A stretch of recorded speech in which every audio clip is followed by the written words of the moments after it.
नमस्कार दोस्तों, एलडी बाबा क्लासेज में आपका स्वागत है। दोस्तों, आज की क्लास में हम बीपीएससी म्यूजिक टीचर के लिए संगीत से इम्पोर्टेंट क्वेश्चन लेकर आए हैं, जिसे आप ध्यानपूर्वक देखिएगा, सुनिएगा और समझिएगा।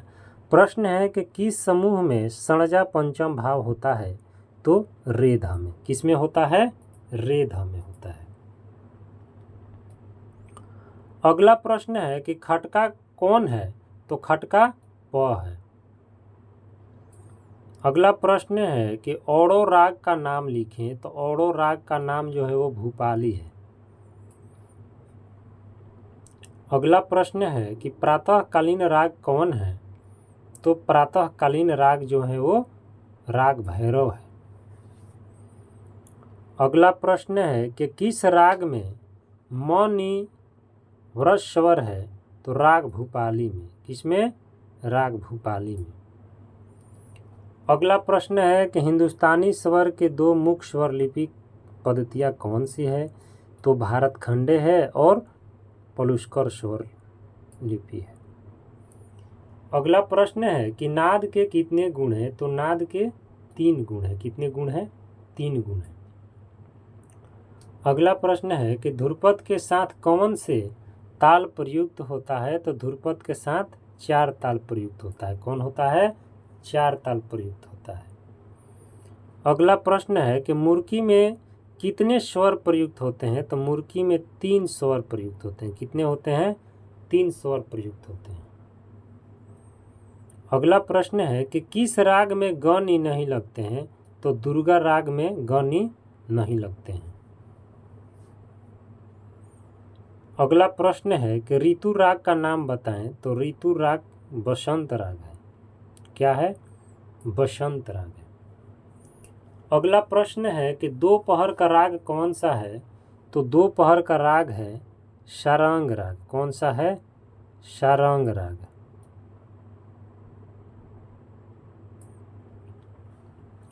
अगला प्रश्न है कि उपशास्त्रीय शैली का उपयुक्त राग कौन सा है? तो खमाज है। कौन है? खमाज है।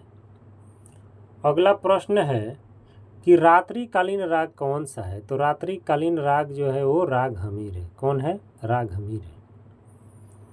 अगला प्रश्न है कि किस ताल में खाली पर सम होता है? तो खाली पर सम होता है वो रूपक ताल में होता है। अगला प्रश्न है कि कौन गायक भारत रत्न से सम्मानित है? तो पंडित भीमसेन। कौन?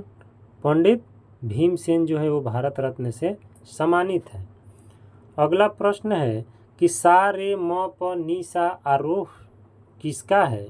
तो देश राग का आरोह।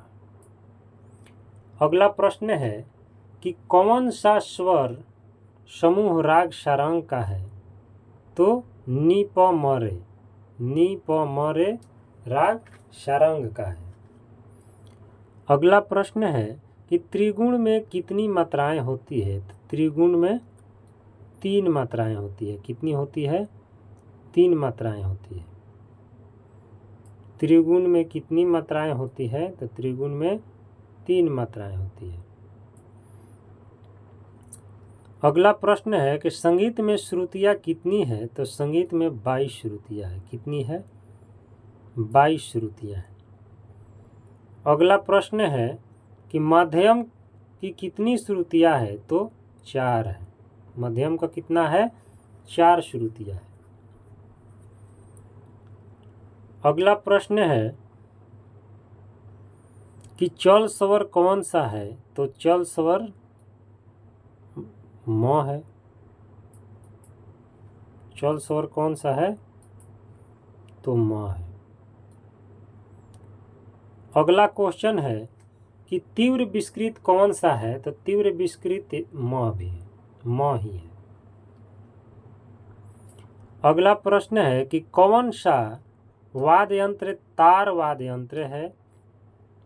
अगर दे दे तो हम बीड़ा मारेंगे। बीड़ा तार यंत्र। अगला प्रश्न है कि वादों का वर्गीकरण का सही समूह क्या है? तो तत्त, घन, सुशिर, औनद। अगला प्रश्न है कि थाट के लिए कितने स्वर आवश्यक हैं? तो 7 स्वर आवश्यक हैं। अगला प्रश्न है कि जनक राग कौन सा है? तो कल्याण राग को हम क्या कहते हैं? जनक राग कहते हैं। अगला प्रश्न है कि जन्य राग कौन सा है? तो बिहाग को हम क्या कहते हैं? जन्य राग कहते हैं।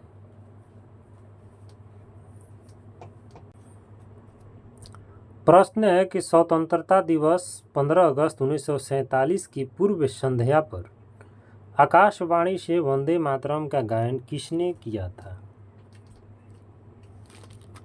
तो पंडित ओमकारनाथ ठाकुर। किसने किया था? पंडित ओमकारनाथ ठाकुर ने किया था। अगला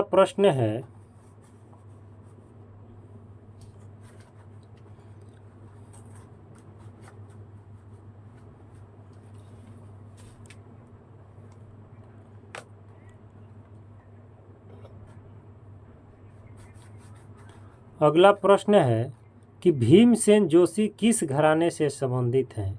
तो भीमसेन जोशी जो हैं वो किराने घराने से संबंधित है। किससे? किराने घराने से संबंधित है। अगला प्रश्न है कि आईटीसी संगीत रिसर्च अकादमी कहाँ है? तो कोलकाता में है। कहाँ है? कोलकाता में है। अगला प्रश्न है कि हिंदुस्तानी संगीत में कितने शुद्ध स्वर हैं? तो 7 हैं। सा रे ग म प ध नि। अगला प्रश्न है कि सांगीतिक ध्वनियाँ कहलाती है, क्या कहलाती है? तो सांगीतिक ध्वनियाँ नाद कहलाती है। अगला प्रश्न है कि भारतखंडे स्वरलिपि में तीव्र चिन्ह क्या है मध्यम का? तो म के ऊपर खड़ी पाई है। अगला प्रश्न है कि निम्नलिखित में से कौन सी भिन्न है? तो नाद सुरुदी नाद जो है, इसमें ताल जो है भिन्न है। क्या है? ताल भिन्न है। अगला प्रश्न है कि किस ताल में प्रत्येक विभाग में मात्रा भिन्न होता है? तो धमार में। अगला प्रश्न है हिंदुस्तानी संगीत में तीव्र विस्कृत स्वर कितने हैं? एक केवल है मध्यम। अगला प्रश्न है कि कोमल विस्कृत स्वर कितने हैं? तो 4 हैं। रे ग ध नि। अगला प्रश्न है कि पूर्वांग स्वर कौन है? तो सा रे ग म प। अगला प्रश्न है कि सम का चिन्ह क्या है? तो सम का चिन्ह गुना है। अगला प्रश्न है कि कौन सा आरोही क्रम में है? तो म प ध नि सा। म प ध नि सा का है? आरोही क्रम पर है। अगला प्रश्न है मिंड का चिन्ह क्या है? तो मिंड का चिन्ह प और र है। अगला प्रश्न है कि सुशिरवाद कौन से है? तो सुशिरवाद बांसुरी है। तो आज का क्लास हम इतना ही प्रश्न से समाप्त करते हैं। अगर मेरा वीडियो आप लोग को पसंद आया हो तो लाइक, शेयर और सब्सक्राइब करना बिल्कुल ना भूलें। अगर कोई क्वेश्चन का आंसर गलत हो तो कमेंट में ज़रूर बताएं। धन्यवाद।